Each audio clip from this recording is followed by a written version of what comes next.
Hi friends! ఒక మంచి snack రెసిపీతో అయితే మీ ముందుకొచ్చేసాను. పిల్లలు, పెద్దలు ఎవ్వరైనా ఎంజాయ్ చేస్తా అంటే పిల్లలు మెయిన్‌లీ ఈవినింగ్ అయిపోయిందంటే ఏదో ఒక స్నాక్స్ అయితే కంపల్సరీగా ఉండాలి గదా! ఈ స్కూల్ నుంచి వచ్చిన తర్వాత ఏ స్నాక్ చేసావు? ఏమిస్తారు మమ్మీ అని అడుగుతూ ఉంటారు గదా! సో, నేనైతే మామూలుగా అయితే స్వీట్ పొటాటో ఉడికించి ఇస్తే ఆటోమేటిక్‌గా వాళ్ళు తినరనమాట. పీచు ఎక్కువ ఉంటుంది. గొంతు కత్తుకుంటుందనే ఉద్దేశ్యంతో తినకుండా పక్కన పెడతారు. సో, నేను ఇవాళ అయితే స్వీట్ పొటాటోని యూజ్ చేసి మంచి స్నాక్ అయితే ప్రిపేర్ చేశాను. ఈ స్నాక్‌ని ఇంక కెచప్‌తో సర్వ్ చేసుకుంటే చాలా ఎంజాయ్ చేస్తారు పిల్లలైతే ఏంటంటే కెచప్ అయితే కొంచెం కారం కారం తీయగా ఉంటుంది కాబట్టి ఆటోమేటిక్‌గా తినేస్తారనమాట స్నాక్స్ అనేవి. సో, అందుకని లైట్ కెచప్ ఏసి ఇవైతే చేసిస్తాను ఫ్రెండ్స్. వీడియో స్కిప్ చేయకుండా కంటిన్యూగా చూడండి ఎలా చేశాను ఏంటి అనేది. ఇంకా స్వీట్ పొటాటోలో ఫైబర్ ఎక్కువ ఉంటుంది. డైజెషన్ తొందరగా అవుతుంది. హెల్త్ బెనిఫిట్స్ చాలా ఉంటాయన్నమాట. ఉడకబెట్టిస్తే తినరు కాబట్టి ఈ విధంగా అయితే నేను స్నాక్ అనేది ప్రిపేర్ చేశాను. ఇంకా ఈ ఇవి ఉన్నాయి గదా! స్వీట్ పొటాటోస్‌ని కుక్కర్‌లో వేసేసి కొంచెం వాటర్ వేసేసి ఒక 4 విజిల్స్ అయితే రానివ్వాలి.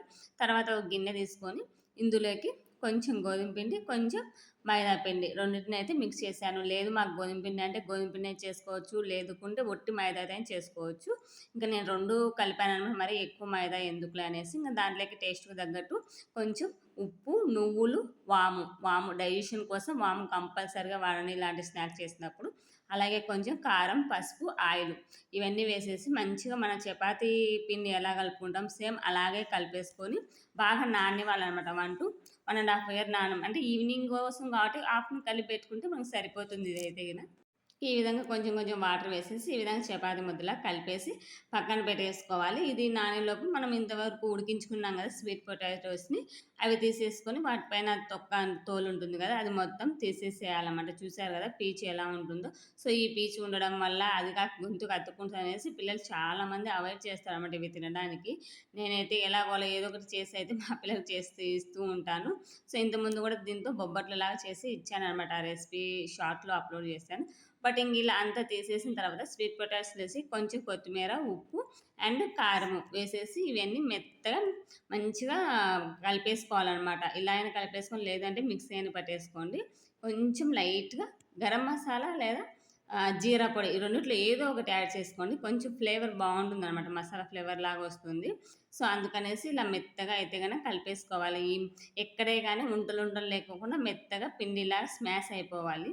కొత్తగా స్మాష్ చేసుకోవాలి. పొటాటో స్మాషర్ ఉంటే దాంతో అయినా కలిపేసుకోండి. ఈజీగా ఉండలు లేకుండా వచ్చేస్తుంది.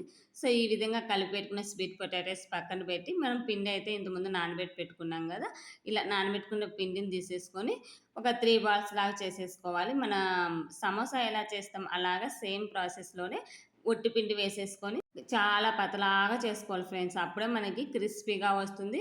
మరి లోపలి వరకు మంచిగా కాలి బాగొస్తాయనమాట. నాకైతే ఇంక ఈ చెక్క మీద సరిపోవడం లేదనేసి ప్లాట్‌ఫార్మ్ మంచిగా తుడిచేసి, ఇంక దాని మీద పొడిపిండేసేసి మంచిగా చాలా అంటే చాలా పతలాగా చేసుకున్నాననమాట. ఈ విధంగా చపాతీని చాలా ఎంత వీలైతే అంత పతలాగా చేసేసుకొని, మనం ఇందులో కలిపి పెట్టుకున్న స్వీట్ పొటాటో మిశ్రమం ఉంది కదా! ఈ మిశ్రమాన్ని అంతటిని దీని మీద స్ప్రెడ్ చేసేసుకోవాలనమాట. ఈ విధంగా వీడియోలో చూపించిన విధంగా స్ప్రెడ్ చేసేసుకొని, చిన్నగా నిదానంగా మరి చపాతీ ఇరిగిపోకోకుండా ఇలా నేను వీడియోలో ఏ విధంగా చూపిస్తున్నానో అలా రౌండ్ చేసేసుకోండి. లేదు అనుకుంటే ఏ షేప్ కావాలంటే ఆ షేప్‌లో కూడా మీరు చుట్టేసుకొని దీన్ని కట్ చేసేసుకోవడమే. లాస్ట్‌లో విడిపోకుండా కొంచెం తడి తీసుకొని, తడి రాసేసి మొత్తం అతికించేసేయాలి. ఎందుకంటే విడిపోయే ఛాన్సెస్ ఉంది కదా! సో, అందుకనేసి కొంచెం తడి పెట్టేసి మనం స్టిక్ చేసామంటే ఆటోమేటిక్‌గా పిండి అనేది అతుక్కొని పోతుంది. ఇంక ఈ విధంగా మంచిగా రోల్ చేసుకున్న తర్వాత దీనిని ఏ షేప్‌లో కావాలంటే ఆ షేప్‌లో కట్ చేసుకోండి ఫ్రెండ్స్. నేనైతే ఇలా కొంచెం కాజా ఉంటాయి కదా! ఆ కాజా షేప్ లాగా కట్ చేసుకున్నాననమాట మొత్తాన్ని. కట్ చేసుకున్న వాటిని మంచిగా కొంచెం ప్రెస్ చేయాలి. అలాగే వేసామంటే ఇడిపోతాయి. సో, అందుకనేసి కొంచెం ప్రెస్ చేసామంటే ఆటోమేటిక్‌గా అలాగే ఉంటాయి. సో, ఇలా వీడియోలో చూపించిన విధంగా ఇంక ఇలా అన్నిటిని మంచిగా ప్రెస్ చేసుకోండి.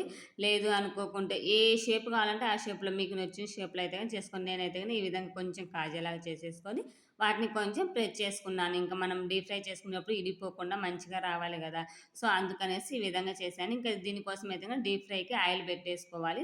మంచిగా హీట్ మీద ఉన్నప్పుడు వీటిని వేసేసి మంచిగా డీప్ ఫ్రై చేసుకోవాలండి. ఎందుకంటే ఇది లోపలి వరకు కాలాలి కాబట్టి బాగా క్రిస్పీగా వస్తాయి. చాలా బాగున్నాయన్నమాట క్రిస్పీగా. ఆ స్వీట్ పొటాటో కారం కారంగా, తియ్య తియ్యగా అసలు పిల్లలైతే భలే ఎంజాయ్ చేశారు. బాగుంది మమ్మీ స్నాక్స్ అని ఒప్పుకున్నారనమాట. సో, ఈ విధంగా డీప్ ఫ్రై అయితే చేసుకోవాలి. బాగా గోల్డెన్ బ్రౌన్ కలర్ వచ్చేంత వరకు అయితే గిన డీప్ ఫ్రై చేసుకోవాలి. హై టు లో పెట్టేసుకొని ఫ్లేమ్ అనేది మంచిగా చూసారు కదా ఎలా కలర్ చేంజ్ అవుతుందో. ఈ విధంగా కలర్ చేంజ్ అయ్యేంత వరకు మనము వీటిని డీప్ ఫ్రై చేసేసుకోవాలి. ఇంతే ఫ్రెండ్స్ ఇవాల్టి స్నాక్ రెసిపీ అయితే గిన. ఈ విధంగా డీప్ ఫ్రై చేసుకున్న వాటిని మనం కెచప్‌తో సర్వ్ చేసుకుంటే ఎంతో టేస్టీగా ఉండే స్నాక్స్ అయితే రెడీ అయిపోతాయి. అంతే ఒక హాఫ్ అన్ అవర్‌లో మనకి ప్రాసెస్ అనేది అయిపోతుందన్నమాట. మనం చేసి పెట్టుకున్నామంటే అన్నీ ఆల్రెడీ చేసి పెట్టుకున్నామంటే ఒక హాఫ్ అన్ అవర్‌లో ప్రాసెస్ అనేది కంప్లీట్ అయిపోతుంది ఫ్రెండ్స్. ఎంతో టేస్టీగా ఉండే మన స్వీట్ పొటాటో స్నాక్ అయితే రెడీ అయిపోయింది. ఎలా ఉంది ఏంటి అనేది ఖచ్చితంగా కామెంట్ బాక్స్‌లో కామెంట్ చేయండి. అలాగే మన ఛానల్ ఎవరైనా పరిచయం చూస్తున్నట్లయితే ప్లీజ్ సబ్స్క్రైబ్ చేయండి. ప్లస్ మోహనం అంటులే సబ్స్క్రైబ్ మీద క్లిక్ చేస్తే ఆల్ అనే ఆప్షన్ వస్తుంది. ఆల్ మీద క్లిక్ చేస్తే నేను పెట్టగానే నోటిఫికేషన్ వస్తాయి. ఎలా ఉంది ఏంటి అనేది కంపల్సరీగా అయితే షేర్ చేసుకోండి. ఖచ్చితంగా మీ పిల్లలు కూడా చేసి పెట్టండి. ఓకే ఫ్రెండ్స్, ఇదే ఇవాళ video. By by, take care. కాస్తంత లైక్ చేయండి.